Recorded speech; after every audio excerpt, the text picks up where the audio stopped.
There's no opening. I suppose it's where it needs to be. That's a silly explanation. Why, thank you. Pooh, why are you here? Oh, yes, I need your help. I've lost all of my friends. Let's get to the bottom of this. Here I come. It would appear that I am stuck. Have you just eaten honey? I have not just eaten honey. I wonder which way. I always get to where I'm going by walking away from where I have been. Do you? That's the way I do it. Hello, Eeyore. Christopher Robin. Hey everybody, welcome to What the Flick. Alonso joining me today. Peter Debruge from Variety is here to talk about Christopher Robin because it's August and people are out of the office and movies like Christopher Robin are opening. So this is another Disney live action version of an animated movie, sort of, but it's a sequel about a middle-aged Christopher Robin played by Ewan McGregor, who is revisited by his childhood friends from the 100 Acre Wood because he has become a middle management drone.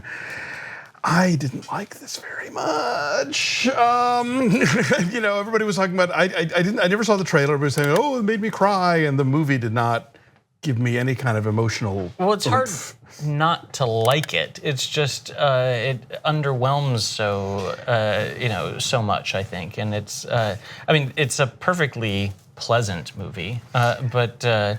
That's about all one can say. It is pleasant in that way of if you're the kind of person who likes to see period pieces for the tweeds, you know, like they nail that sort of late 40s London stuff also, really well. Vintage plush. That's yeah, well, that's true. Yeah, that's a whole subsection. You're right. What the fur of Winnie and his friends ought to look like.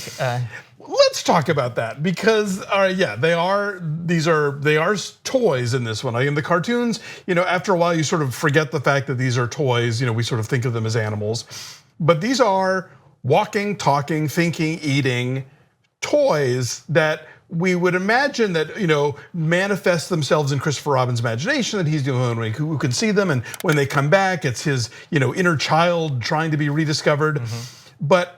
And okay, this is not a spoiler, but if you guys think that anything that is revealed about a plot is a spoiler, then stop watching now. I'm just gonna say it now because we have to talk about things to talk about things. But it really isn't a spoiler. It's not a spoiler, but just because I know y'all get sensitive about this. Their interpretation of these characters. Exactly. All right, so here we go.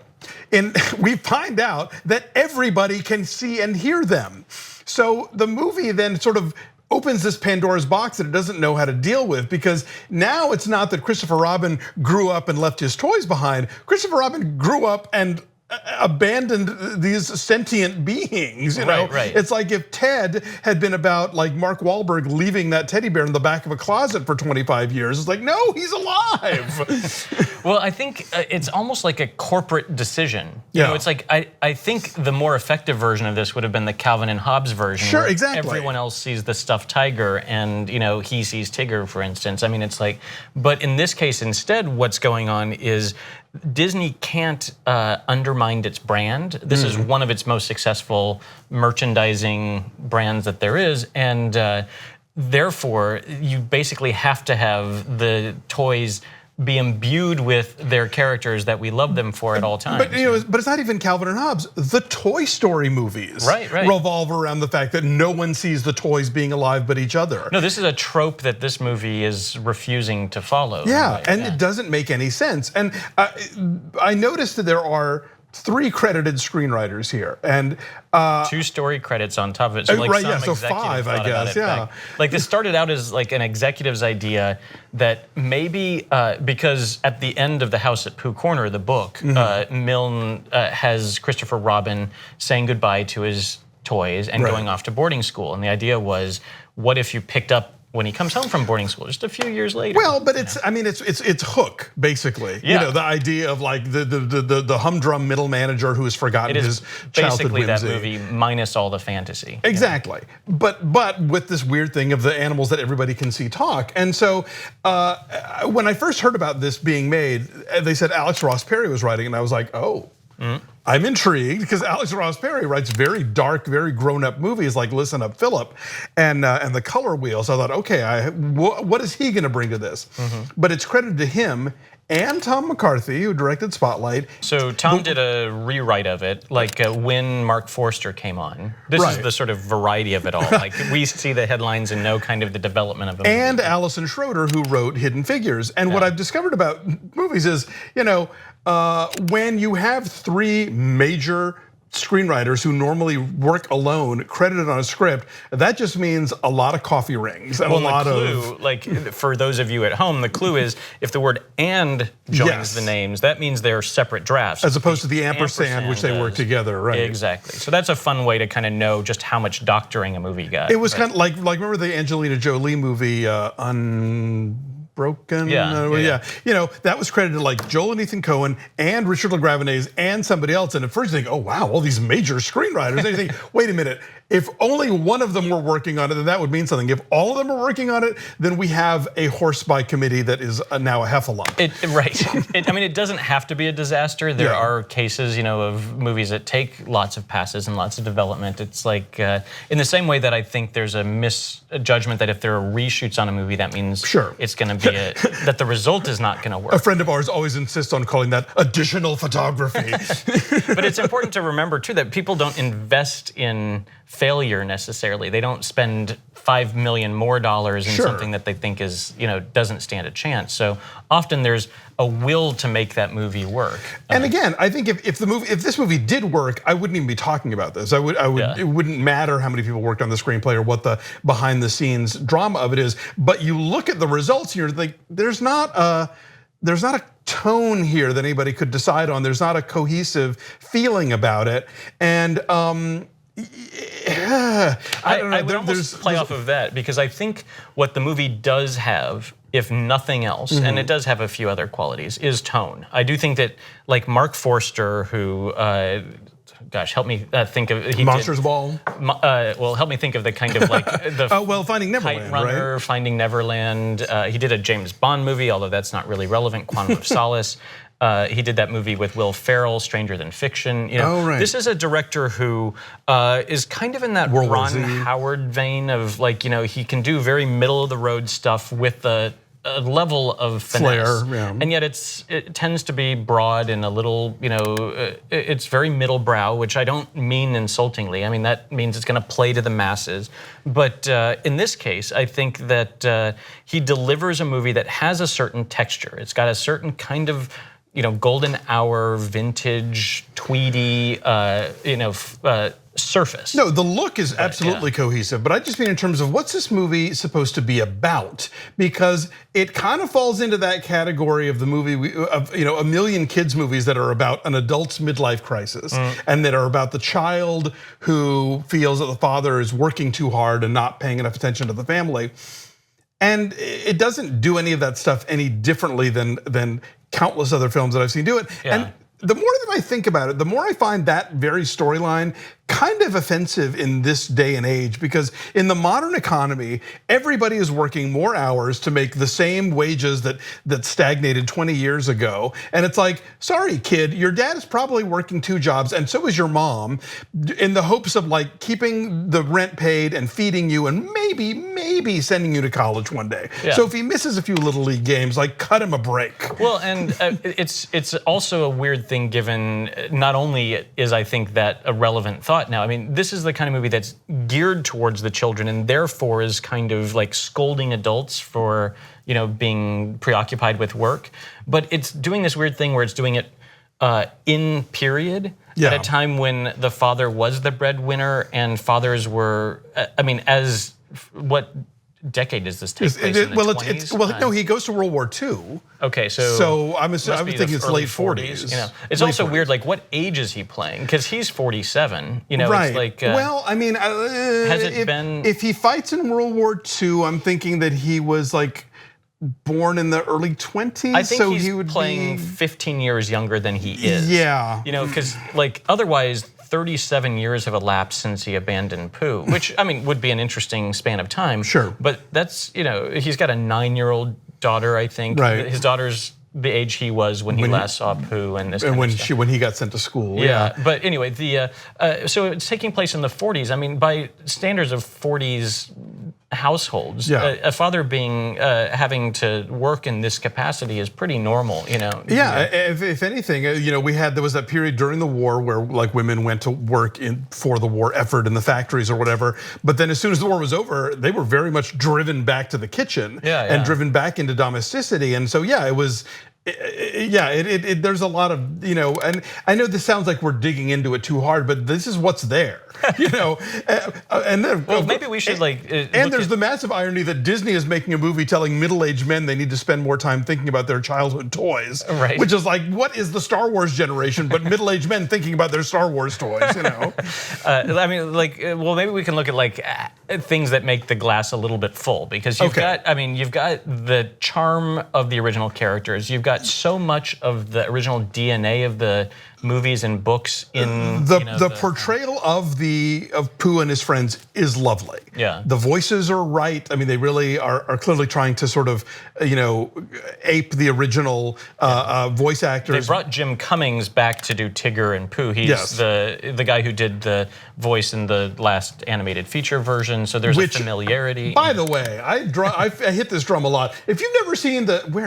2011 animated feature film that no one saw because they opened it opposite like the last Harry Potter movie, dig it up and find it. It's so wonderful, and so everything this movie isn't. And so the voice of Pooh is that voice. Yes. And Eeyore, I think, sort of steals the show. He gets some of the best moments and lines with his kind of sad sack. It's Brad Garrett. Right. That part I thought was great, and if they had made. You could make an entire sort of live action CG Winnie the Pooh stuff, and that would have been fine. I think they have enough charm and sweetness to carry that off. It's all the human beings that are very interesting. Well, and there aren't that many human beings, and they take up so much of the attention. It's like, the movie kind of veers into this kind of Smurfs live action territory, where it's like suddenly you have all the characters kind of running and scrambling around London. Oh yeah, there is a car chase in Act 3 because there's always got to be a car chase in Act 3. And it just seems to drag things out. And I was thinking, like, as a kid, I didn't love Mary Poppins in quite the same way everyone else is supposed to. Okay. And this is probably explaining to all the viewers at home like why I'm such a a negative Nancy on this movie. But is it the interaction between live action and but it's something. animated, It's the live action stuff is like less fun. It's like we get the great Feed the Bird song, but before that we have to go to the bank and learn about like investing money and like what the responsible thing to do is, and there's all these kind of like weird kind of garish character actors, and this movie seems to spend a lot of time in that other space of kind of like the real world boring office humdrum. Yeah, there's a a luggage lot company. Of politics in this movie, And again, because kids love board meetings about efficiency experts and meanwhile, cutting the budget. This movie is not intended for adults. It is not one of those all generations kind of thing. No. I mean, adults can suffer through it without inordinate pain.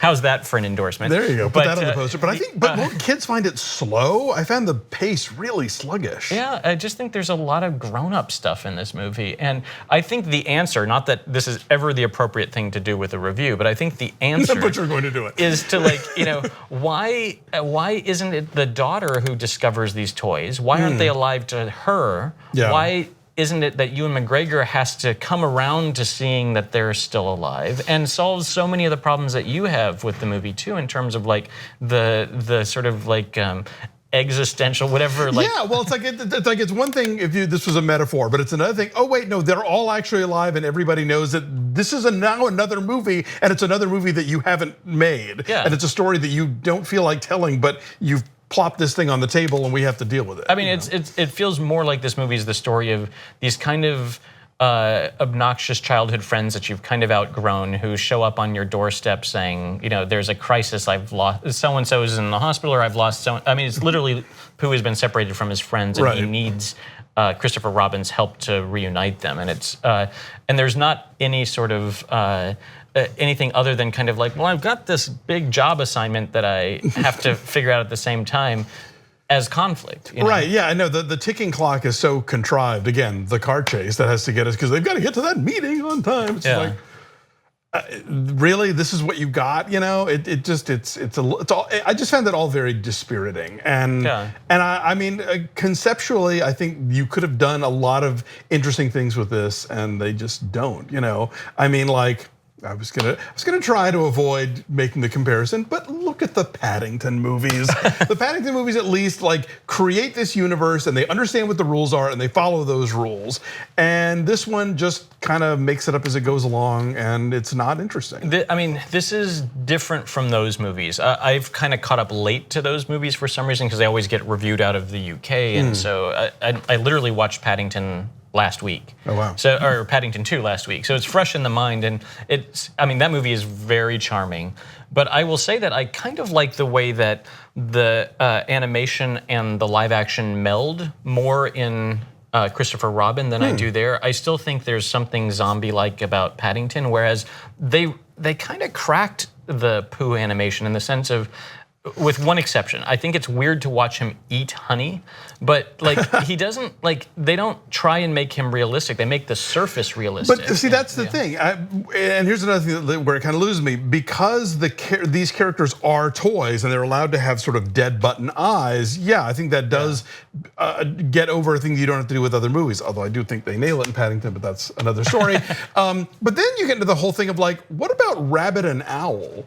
Yeah. Are they toys? Are they actually a rabbit and an owl? Like they are that, yeah. I couldn't really quite decide what the movie was even thinking about. No, for the movie, they are a real owl and a real rabbit, which is But weird. Piglet is not a real piglet. Piglet is a felt creation. Yeah, they're now like 40-year-old owl and rabbits. You know, it's like, we won't think about that. They're somehow still hopping around, yeah. Yeah. So yeah, I'm very disappointed with this. I was not into it. I give it a 5.2. Okay, it's hard to do the score thing, but I guess I'm a 6 on this. Okay, so that's a 5.6 from us. There is no tomato meter yet because as of this recording, it's under embargo. And when a studio embargoes a movie until Thursday night when it starts playing in theaters, you can read into that all you want. Anyway, so maybe there's a number down here or you'll go look it up online. I don't know. Anyway, Christopher Robin, Peter Debruge, welcome. Thank you for being here. We hope you come back. Read him at Variety, and thanks for watching.